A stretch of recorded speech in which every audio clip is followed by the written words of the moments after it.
আসসালামু আলাইকুম প্রিয় দর্শক,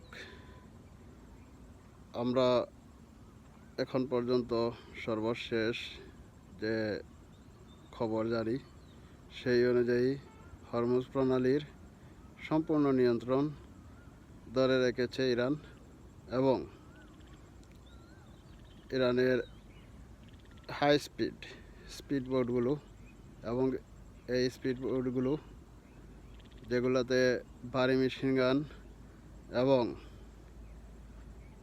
রকেট লঞ্চার রয়েছে এবং সেই স্পিডবোট দিয়ে তারা বিভিন্ন শত্রু জাহাজকে এবং যে জাহাজগুলো তাদের অনুমতি না নিয়ে হরমুজ প্রণালী পার হওয়ার চেষ্টা করছে সেগুলিকে তারা আটকে দিচ্ছে এবং তারা হরমুজ প্রণালীতে টোল আদায় করার প্রচেষ্টা চালাচ্ছে এবং টোল আদায় করছে।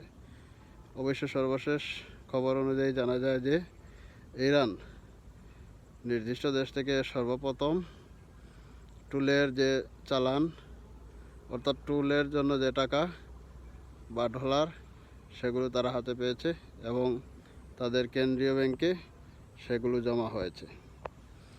অর্থাৎ তারা যে আমেরিকার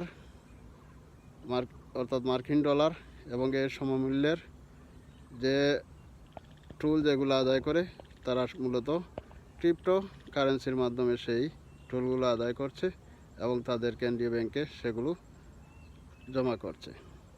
আমরা জানি যে ইরানের উপর নিষেধাজ্ঞা রয়েছে এবং সেই নিষেধাজ্ঞার কারণে তারা ডলার ব্যবহার এবং ব্যাংকিং খাতে সুইফট এর সাথে তাদের সম্পূর্ণ যোগাযোগ নেই, অর্থ সম্পূর্ণভাবে বিচ্ছিন্ন। ফলে তারা নিষেধাজ্ঞা এড়িয়ে ক্রিপ্টোকারেন্সির মাধ্যমে তাদের লেনদেন বা বিকল্প মুদ্রা যেগুলো দ্বারা তাদের লেনদেন পরিচালনা করছে। হরমুজ প্রণালীতে তাদের যে নিয়ন্ত্রণ রয়েছে অর্থাৎ তাদের সাথে তাদের অনুমতি নিয়ে যে দেশগুলো চলাচল করছে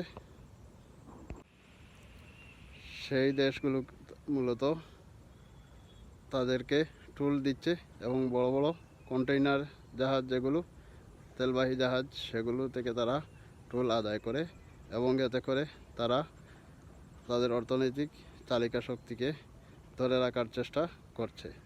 যদিও তাদের বিরুদ্ধে অবরোধ চলমান এবং নৌ অবরোধ বা নেভাল ব্লকেট যেটা তৈরি করা হয়েছে সেটা তারা খুব সুন্দরভাবেই এড়িয়ে চলার চেষ্টা করছে।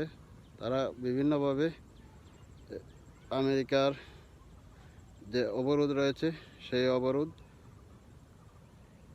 ব্যঙ্গে অথবা গোপনে তাদের যাতায়াত ধরে রেখেছে।